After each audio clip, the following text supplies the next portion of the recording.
Hi friends, welcome back to my channel Suhani Deep. ನಾನು ರಮ್ಯಾ. ನಾವಿವತ್ತು ನಮ್ಮ ಮನೆ ದೇವರು ಮಧುಗಿರಿಯ ಮಲ್ಲೇಶ್ವರ ಸ್ವಾಮಿ ಪಾರ್ವತಮ್ಮ ಟೆಂಪಲ್ಗೆ ಹೋಗ್ತಾ ಇದ್ದೀವಿ.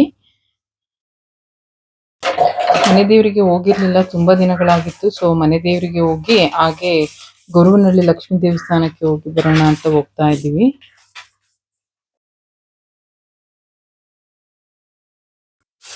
ನೆಲಮಂಗಲದಿಂದ ದಾಬಸ್ಪೇಟೆ ಮೇಲೆ ಹೋಗೋಣ ಅಂತ ಹೋಗ್ತಾ ಇದ್ದೀವಿ.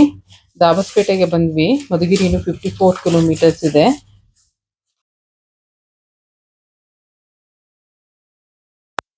ಮಧುಗಿರಿಗೆ ಹೋಗುವಾಗ ತುಂಬಾ ಪ್ರವಾಸಿ ತಾಣಗಳು ಸಿಗುತ್ತೆ. ತುಂಬಾ ಬಿಸಿಲು ಇದೆ. ಇಲ್ಲಿ ತುಂಬಾ ಬೆಟ್ಟಗಳಿವೆ. ಸಿದ್ದರ ಬೆಟ್ಟ, ದೇವರಾಯನ ದುರ್ಗ, ಗೊರುವನಹಳ್ಳಿ ಎಲ್ಲ ಈ ಸೈಡೇ ಬರುತ್ತೆ.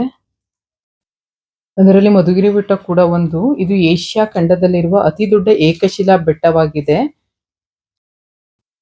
ಈ ಬೆಟ್ಟದಲ್ಲಿ ಸಿಗುತ್ತಿದ್ದ ಜೇನಿನಿಂದಾಗಿ ಈ ಬೆಟ್ಟಕ್ಕೆ ಮಧುಗಿರಿ ಎನ್ನುವ ಹೆಸರು ಬಂದಿದೆಯಂತೆ. ಬಟ್ ಇಲ್ಲಿ ತುಂಬಾ ಬೆಟ್ಟಗಳಿವೆ. ಇದೇ ಆ ಬೆಟ್ಟ, ಮಧುಗಿರಿ ಬೆಟ್ಟ. ಏಷ್ಯಾ ಖಂಡದಲ್ಲಿರುವ ಅತಿ ದೊಡ್ಡ ಏಕಶಿಲಾ ಬೆಟ್ಟ ಇದೆ. ಎಷ್ಟು ದೊಡ್ಡ ಬೆಟ್ಟ ಅಲ್ವಾ? ಇದು ನನ್ನ ಹಸ್ಬೆಂಡ್ ಕೂಡ ಒಂದ್ ಟೈಮ್ ಹತ್ತಿದ್ರಂತೆ, ಹೇಳ್ತಾ ಇರ್ತಾರೆ. ಮಲ್ಲೇಶ್ವರ ಸ್ವಾಮಿ ಟೆಂಪಲ್ಗೆ ಬಂದ್ವಿ. ಬನ್ನಿ ದೇವಸ್ಥಾನದ ಒಳಗೆ ಹೋಗೋಣ. ಈ ದೇವಸ್ಥಾನ ಮಾತ್ರ ತುಂಬಾ ಚೆನ್ನಾಗಿದೆ. ತುಂಬಾ ಹಳೆಯ ಕಾಲದ್ದು, 17ನೇ ಶತಮಾನದ್ದು ಅಂತ ಹೇಳ್ತಾರೆ.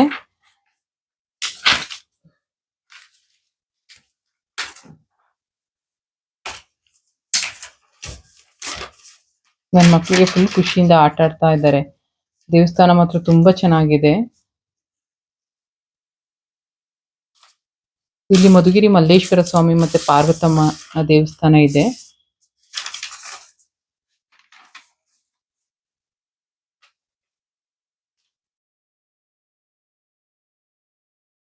ಬಸವಣ್ಣ,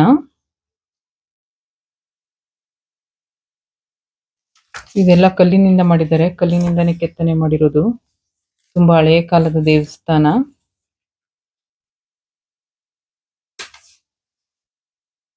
ಬಟ್ ಮಧುಗಿರಿ ಸೈಡ್ ಬಂದ್ರೆ ತುಂಬಾನೇ ದೇವಸ್ಥಾನಗಳು ಎಲ್ಲ ಇದೆ. ಟ್ರೆಕ್ಕಿಂಗಿಗೆ ಬೆಟ್ಟಗಳೆಲ್ಲ ಇದೆ.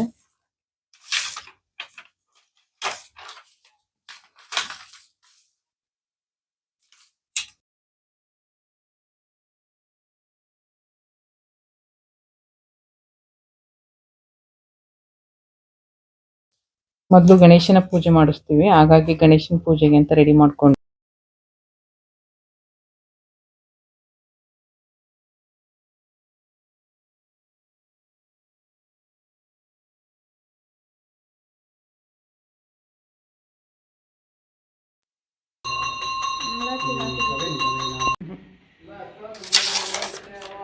ಮಧುಗಿರಿಯ ಮಲ್ಲೇಶ್ವರ ಸ್ವಾಮಿ.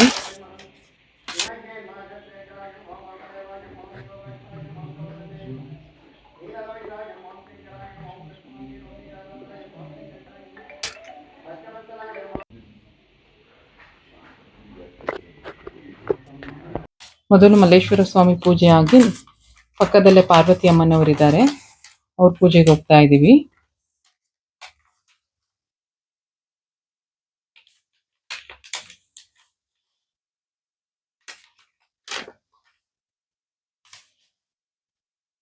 ಇಲ್ಲಿ ಅರ್ಚಕರವರು.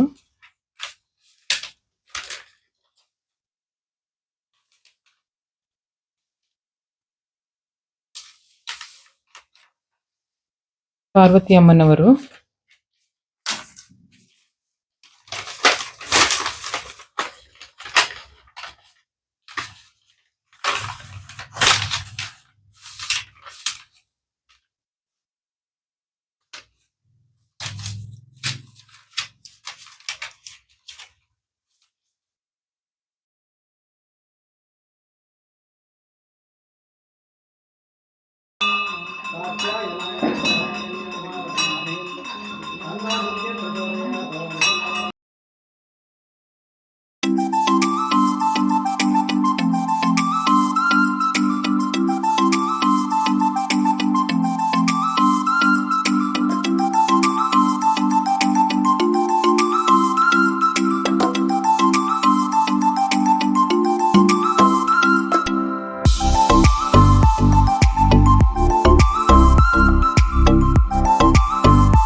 ದೇವಸ್ಥಾನದ ಪೂಜೆ ಎಲ್ಲ ಮುಗೀತು.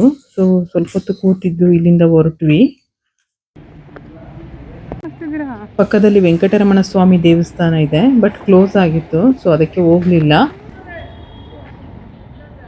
ಇಲ್ಲೇ ಪಕ್ಕದಲ್ಲಿ ಇಡ್ಲಿ ಮಾಡ್ತಾರೆ, ತುಂಬಾನೇ ಚೆನ್ನಾಗಿ ಮಾಡ್ತಾರೆ. ಸೊ ಇಡ್ಲಿ ತಿನ್ಕೊಂಡು ಮಧುಗಿರಿಯ ಗ್ರಾಮ ದೇವತೆ ದಂಡಿನ ಮಾರಮ್ಮ ದೇವಸ್ಥಾನಕ್ಕೆ ಹೊರಟ್ವಿ. ತುಂಬಾನೇ ಬಿಸಿಲು, ತುಂಬಾ ಟೈರ್ಡ್ ಆಗ್ಬಿಟ್ವಿ.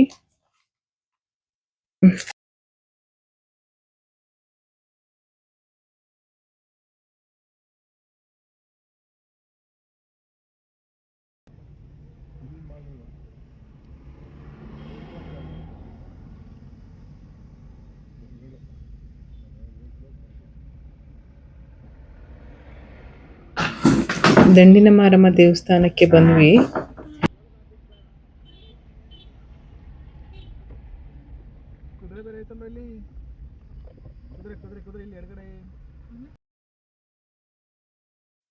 ತುಂಬಾ ಜನ ಇದ್ರು, ತುಂಬಾ ರಶ್ ಕೂಡ ಇತ್ತು.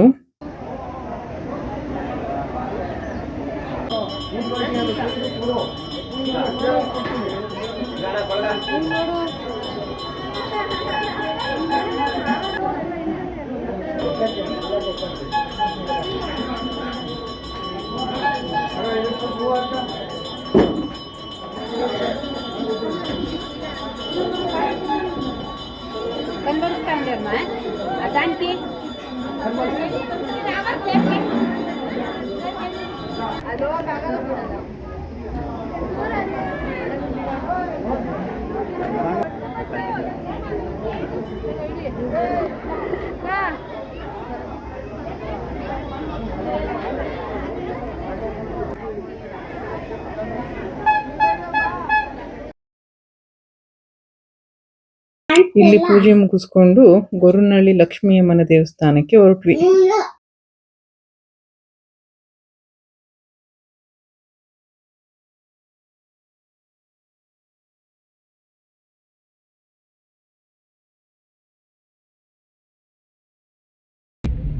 ತಗೊಂಡು ಹಾಕ್ಬಿಡ್ತೀನಿ ನಿಮ್ಗೆ ಇಬ್ರಿಗೂ ಅಷ್ಟೇ. ಏನ್ ಬೇಕಂತ ಏನ್ ಬೇಕು?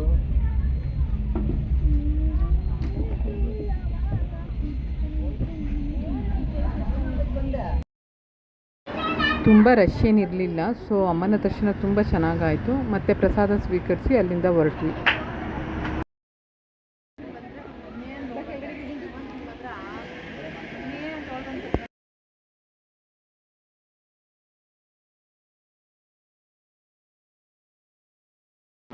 ಗೊರವನಹಳ್ಳಿಯಲ್ಲಿ ಅಜ್ಜಿ ಕನಸಿನಲ್ಲಿ ಬಂದು ಗುರು ದತ್ತಾತ್ರೇಯರನ್ನು ಔದುಂಬರ ವೃಕ್ಷದ ಕೆಳಗಡೆ ಪ್ರತಿಷ್ಠಾಪಿಸಬೇಕು ಅಂತ ಹೇಳಿದ್ರಂತೆ. ಇದು ಅಜ್ಜಿಯ ಆಸೆ ಕೂಡ ಅಂತೆ, ಸೊ ಅದಕ್ಕೆ ಮಾಡಿದ್ದಾರೆ.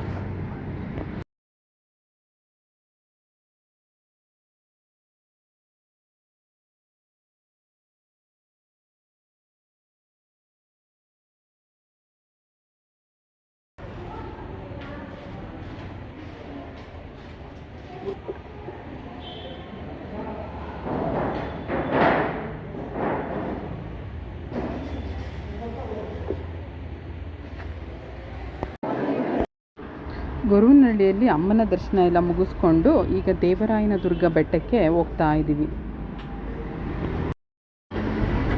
ದೇವರಾಯನ ದುರ್ಗಕ್ಕೆ ರೈನಿ ಸೀಸನ್ನಲ್ಲಿ ಹೋಗಬೇಕು, ತುಂಬಾ ಚೆನ್ನಾಗಿರುತ್ತೆ.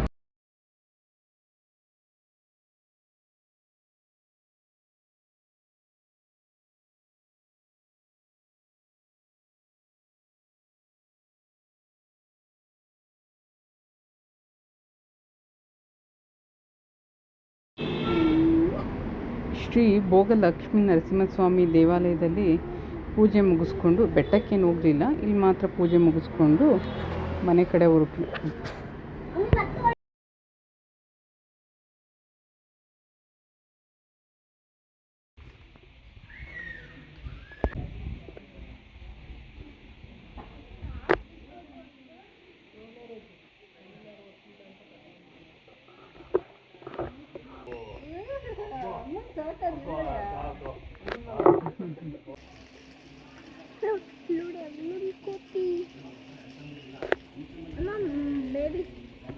ಬೇಬಿ ಕೋತಿ ಚಿನ್ನಮ್ಮ ಬೇಬಿ ಕೋತಿ